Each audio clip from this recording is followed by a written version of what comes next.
For the next 30 minutes, we're going to do a panel discussion. If we could have Dr. Catherine Alderman, Keanu Shaw, and Andreas. Yeah, please come. We're going to be sitting down.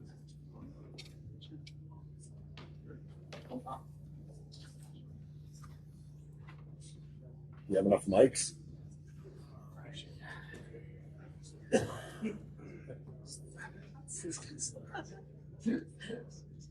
All right. So let's start with the introduction. Dr. Shaw, if you'd like to just do a brief one-minute introduction. Good morning, dear colleagues. My name is Dr. Keanu Shaw. I'm a practicing dentist of 20 years as part-time, and the other half of my time I spend on innovation, practice improvement, standards, compliance, governance issues in the profession of dentistry. And I'm also the co-founder of Healthcare Intelligence Board. All right, Andreas? I think I don't need to repeat that. So, I think you got it. I'm Catherine Alderman, and I implement and create no-hype practical AI solutions that can actually be measured in revenue increase and solving all common problems that we have in dentistry.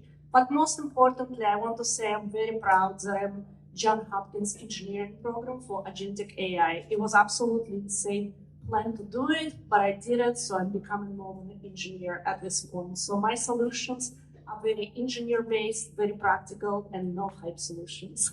All right, thank you. All right, so let's keep these kind of short, and so we can get a lot of material in. And I'll just ask the question, and then whoever wants to jump in, or if there's a specific question that someone has this expertise on, then we can go ahead and that person can take it. If someone wants to rebuttal or add something, you can also do that. I'm just trying to keep it short. All right, so let's start with which role do you think in a dental office is going to shrink and possibly just be non-existent in the future? Well, with the innovations that we see rapidly coming into commerce, I would say that we're going to lose more functions in the front desk, subsequently permitting our current staff to spend more time with patients in terms of customer care. And later in time, I think third-party services are going to be constantly reduced to AI solutions. Given that AI can't have a license, I think the dentists are most protected, the hygienists are the most protected, and in due time also there's going to be less assisting. So this is a progressive matter that's going to take time, but I think it's going to also reduce practice overhead substantially. And Catherine, do you think that one day there will just be one person at the front desk of a pretty busy office, like 6 to 8 operatory office? Do you think that one person in the front desk can handle it all? It's already happening, and I have practices that are extremely successful where we have one human up front managing all the AI solutions. Basically, that human becomes an air traffic controller. It's directing AI agents and supervising AI agents. And moving forward, it's going to be compliance. We will always have to have a human on the loop. So I always talk about that we're not replacing humans.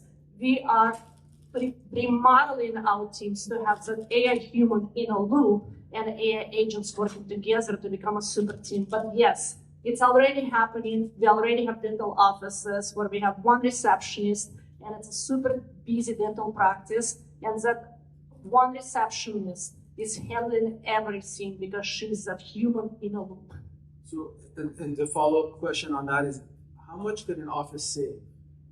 That's a great question. Right now, we actually have a problem, and Brian Khalid talked about it. Till we have an orchestration system, an operating system of all AI agents from different companies working together, we cannot see significant increase in revenue. What it means that right now we all work with a single solutions, AI solutions, and it's just like Brian said, and we have to have 10 TVs for all of these AI agents from different companies to work in one office. That is not revenue favorable. So unless we have an AI orchestration, AI operating system, operating AI agents, we will not start seeing significant revenue management because we have the more solutions we have that are not integrated, the lower AI adoption rate. So till we really have the orchestration system, we're not going to see significant revenue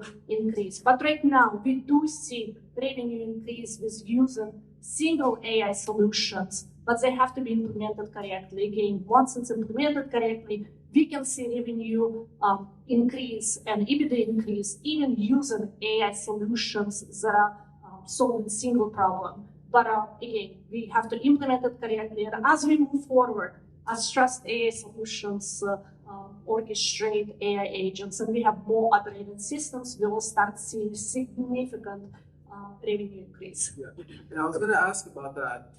We use the word orchestration.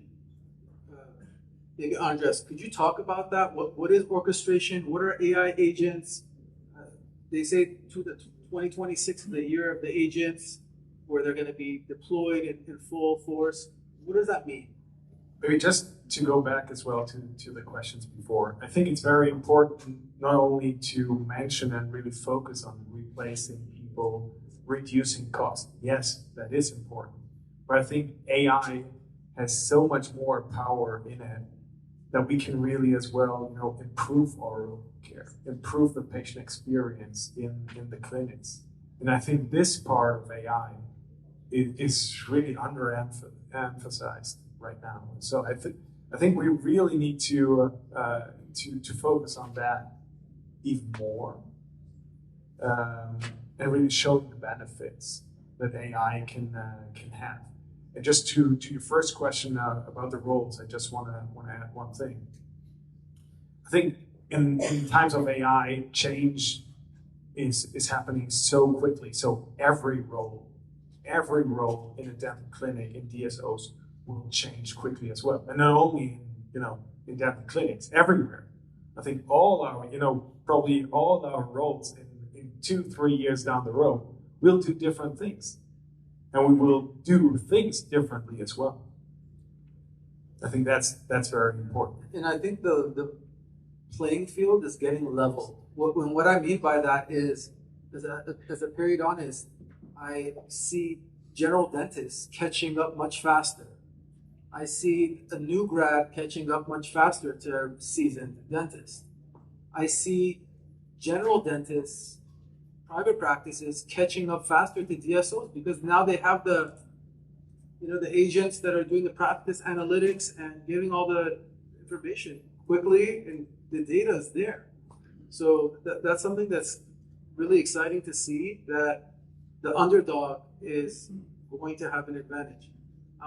My next question, for any of you, but did you have a comment? Well, in terms of orchestration, there's federal agencies as well as standard bodies currently looking at it and creating an open AI system that all companies have to adapt to, because there's monopolization going on. And our number one problem currently with our AI is integration into management softwares and things of that sort. So we regularly work with these institutions to have the latest updates. You can expect something like that to happen from the HHS or from the ADA or ANSI or ISO in the months to come. As to roles changing, I think that industries have to reinvent themselves. DSOs were originally founded based on the idea of providing support services to clinicians. Now those very support services are readily being provided by AI. So the question then becomes, what is going to be the role of the DSO? Or what's going to be the role of insurance companies when there are AI solutions that, say, make half of their workforce obsolete? They have to continuously reinvent themselves, for a better way of stating this. But you can expect the dentists in general to have a lot more tools at their hands to prosper, more like the older model that we had, the sole proprietorship, with all these tools like trust, to level the field. So the next topic I wanted, something that's actually, I think, really a misconception out there is, what is an AI native system versus an integrated or bolt-on? Can you take this? I will follow you because I'll speak as an engineer on that. Okay, so maybe, I mean, I'm originally from Germany. We Germans, we love cars.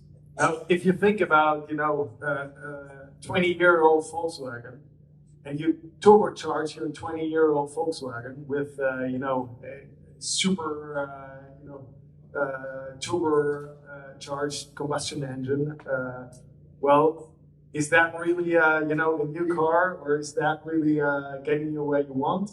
Compare it with, the latest version of, the 911, the 911, the Porsche. I think, you see the difference. I think talking about AI bolt-ons. If you could define it, what does it mean? What does native mean? I think native is really, it's built ground up. It's built on AI, yeah, and the principles of AI. And really Why is that AI important today? Why is that more important now? I think we're moving in that direction, and the change that we see in technology is so high. So having really the infrastructure in place and building upon the infrastructure, AI infrastructure, rather than having a 20-year-old infrastructure and trying to build a rocket on top. Yeah. I think that's the huge difference. Yeah. Catherine, do you have any comments on that? I love to speak about no hype and real solutions. Agentic AI is a big word that is hyped up. It's a big word, but what it means that it makes autonomous decisions on behalf of a provider and on behalf of a team. We cannot have AI making autonomous decisions for our receptionist, for our hygienist, for our doctors. We cannot do it. It's against liability. We physically will not be able to make a truly agentic AI in the industry or in healthcare. So agentic is really hyped up word. So what we need to work on is really making the decisions where AI can help us and can automate processes, and where AI can have more flexibility and more authority. So what we're talking about, what you're asking is, can AI make decisions for us? No. And actually, as AI gets more implemented and more developed, we all will have very strict regulations of having the human in the loop and not allowing AI to make autonomous decisions. We will always have to have a human in a loop. So agentic is a big hype word in the industry, in medicine. But as an engineer, I understand there is one button I can switch. I can write a code, and my AI agents will make autonomous decisions, and I cannot do that. And none of us will be able to do that. So right now, we have AI systems and AI solutions that basically allow us automation, and basically they do what we tell them to do. We are in full control of our coding and how our solutions work. They do what we tell them to do. And honestly, it will not change in any areas, including receptionists, including revenue cycle management. They may have more decisions and more flexibility in what decisions they make, but it will never be autonomous, truly agentic AI, because we are in the healthcare and we have to have strict regulations and compliance and HIPAA and security, and that's been a big part of understanding all of that being an engineering program. Maybe just to add, or not a contrarian view, but I would say we have to distinguish as well between patient-facing and back office and, let's say, non-patient-facing. Because I think, thinking about scheduling, I don't see a point of having, a patient, somebody, a dental professional in the loop. That can be done by AI agents, going through, filling and replacing, a schedule or appointments in the schedule. I think that can be done by the system itself.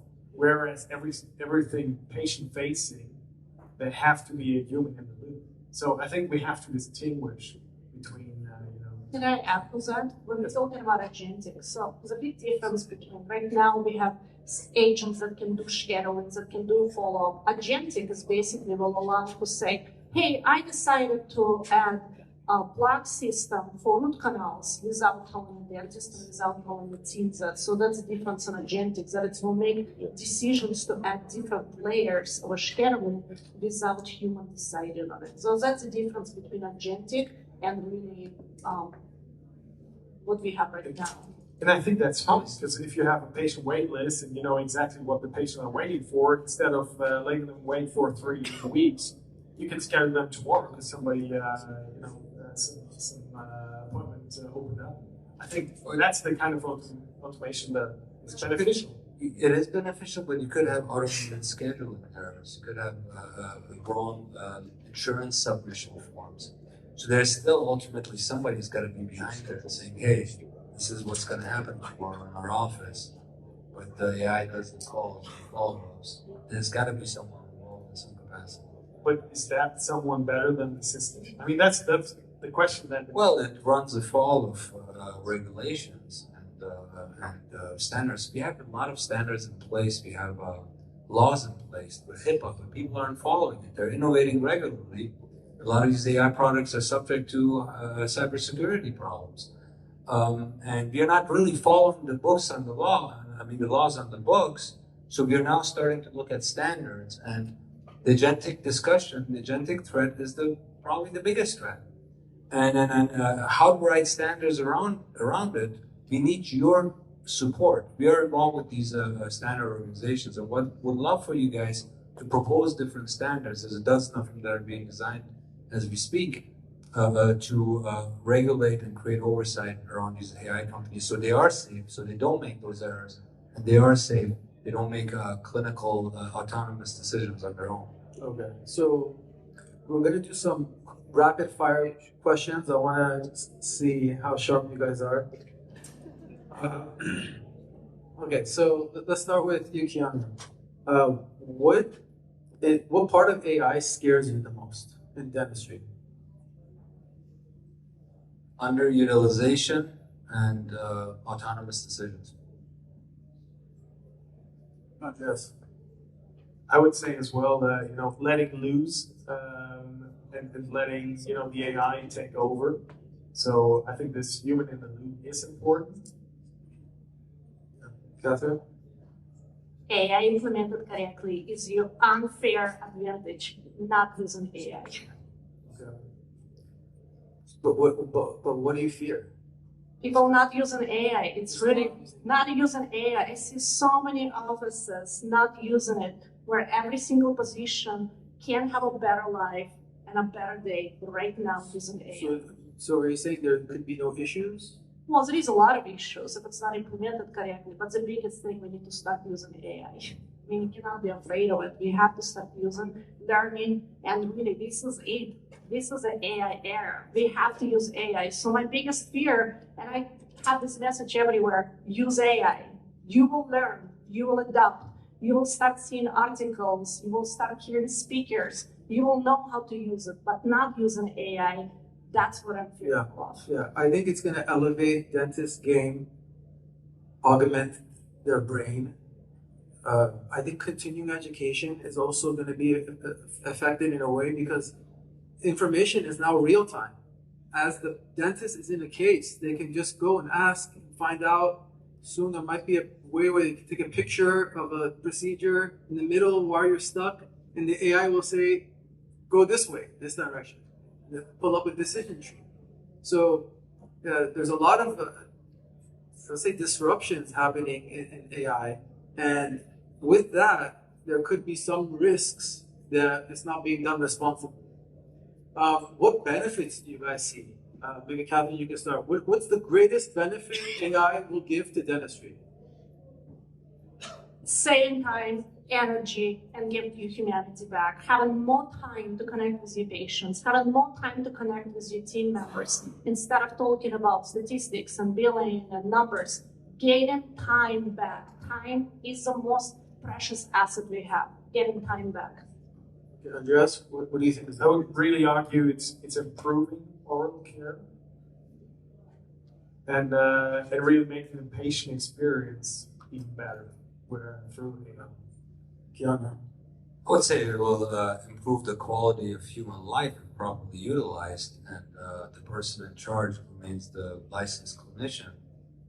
And that it will also improve the quality of the workforce, be it employees, be it your supplies management, be it every aspect of your practice, if you start learning it and applying it the right way. Yeah, I think we're going to see a lot less leakage. Efficiencies are going to go up. And by leakage, you can have a patient that was supposed to get called back. They were waiting and they didn't get called back, and that's it. You just lost the patient. So lots of benefits I see too. So let's say AI makes a mistake. Who is at fault? Can I take this on? Yeah.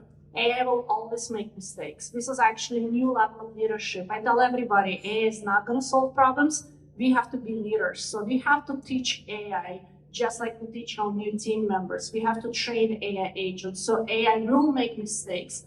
That's why we have to train our AI agents and we have to supervise them as well. So the mistakes will happen and we have to be able to handle it and catch on it. So we cannot just bring a solution and say we got it, we fixed the problem.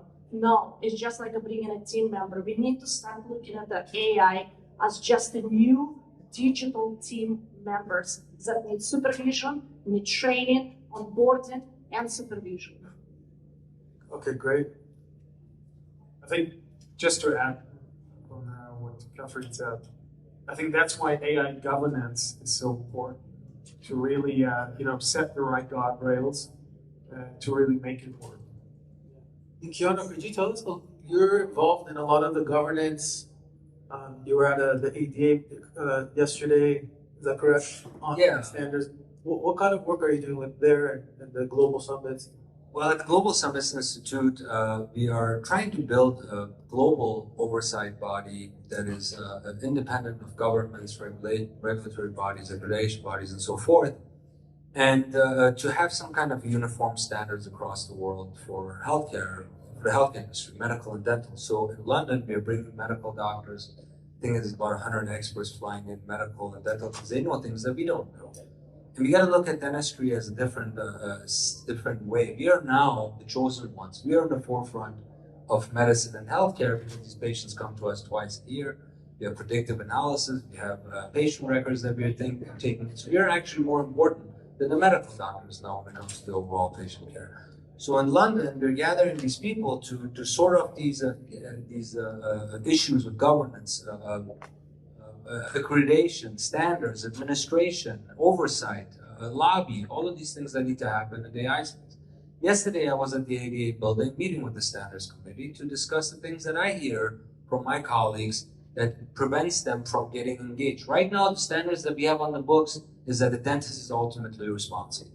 That's not a good standard because the dentist can't be holding the bag and the companies don't comply with certain rules. So we are looking for more standards and we're asking you, and again, if you're interested in this topic, please talk to me because we're talking to all of them that are involved in governance, regulation. We want to see something happen because it's the wild, wild west. So the time is right to actually build a framework around this topic and have people comply with best practices. Great. What do you guys think about voice as far as being the next frontier of prompting your PMS and office? AI scribes, perio and dental charting, voice, and just the fact of maybe attaching a microphone in the office. What's your take on that? I think we got to be extremely careful. We're seeing lawsuits about violations of privacy rights. When you're in a two-party state, you're recording somebody, the patient hasn't given you consent, you're subject to criminal code, there's penal code. So I would be very careful with technologies and where you're located while all this stuff is being sorted out. Like taking notes while you're in an operator in California, that would constitute a breach. That's something that we're also looking at. So it's right now, until those things are sorted out, it falls on the clinician. If you're the person doing it, you gotta be careful what state you're in and how you're conducting it. So you're saying the main problem is what, the patient didn't consent to it? You have to have consent from both parties in order to record someone in a two-party state. It doesn't matter where you are at, how you are. If one of those individuals is in a two-party state and you record them, you violated the law. So the consent forms of the future or of the present are going to be including that. So if the patient signs off on it, there should be no problem. Is that correct? If they give you consent, it's a great thing. If you have an arbitration agreement or something like that in California, it's a good idea to implement that in there and say, hey, you're going to likely be recorded for customer service or improvement of our AI purposes, then you would be protected. So let's say it's legal and everything's okay, consent is signed.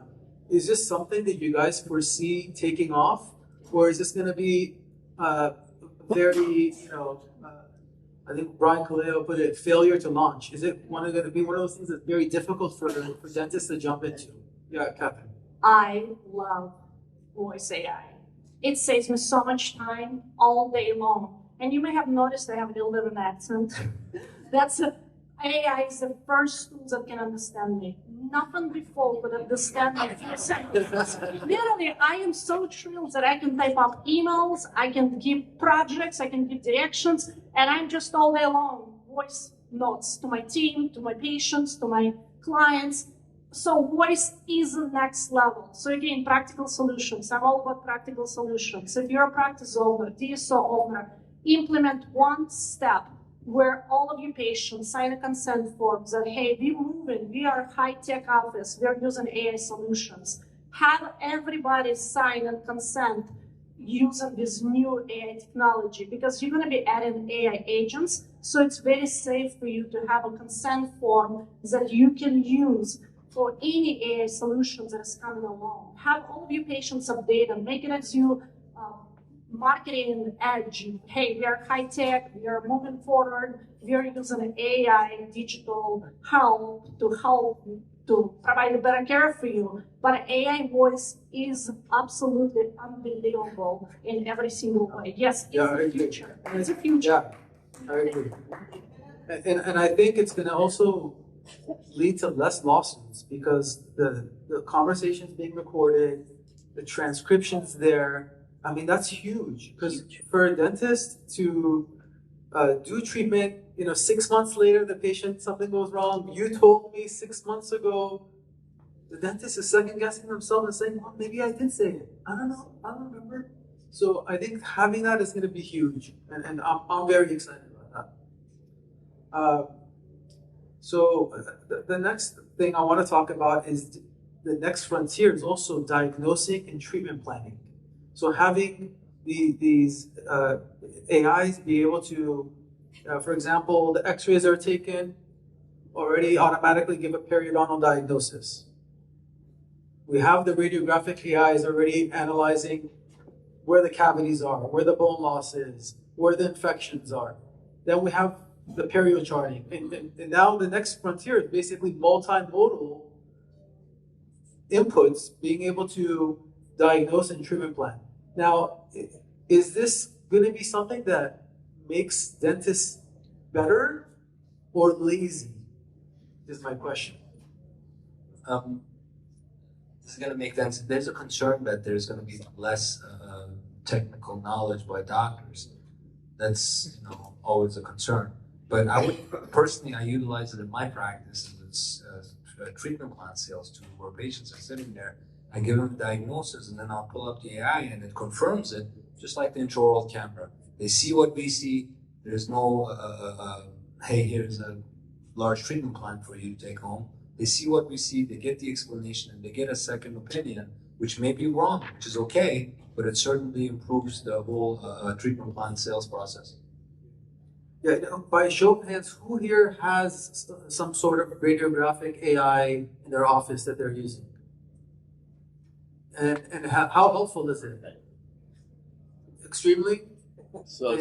So why would we so? Unless it starts arguing with you, right? Well, it's inconsistency is the problem. Okay, so we're just not there yet. Correct. Okay, that's a good point, and I see that as well. We're not quite there. So hopefully, when we get there, it's going to bring much more trust and convert patients and have them start treatment more. That's really what this is about. Patients, they don't fully trust dentists. We all know that. And when you look at the comments section, you're always seeing, oh, my dentist charged me this. They said I have 5 cavities. I have this, and it's really not a good feeling when you're a practitioner. So I think this is going to create that trust in what I call the 1,000th opinion, because it's not a second opinion. This has been trained by thousands, so that gives us that approval by many other dentists, doctors, specialists. We have less than a minute, so any final words that you guys want to say before we end this? Well, I can talk about it nonstop. I sleep, eat, breathe, speak AI. That's all I do. I started thinking as an AI agents, and to me it's like, hey, put input in my head and I will give you a conclusion. So the input is here. I'll speak as an AI engineer. Use AI correctly, implement it correctly. The output you will get a better life, better patient care, more revenue, more time, and just overall better life. But you have to be using AI, because using AI correctly is your unfair advantage in life. Great. Andreas, parting words? Just very quickly, I think, AI is really, the layer on top, and maybe throughput and output. What we haven't discussed and didn't even touch upon is the input, and that's data.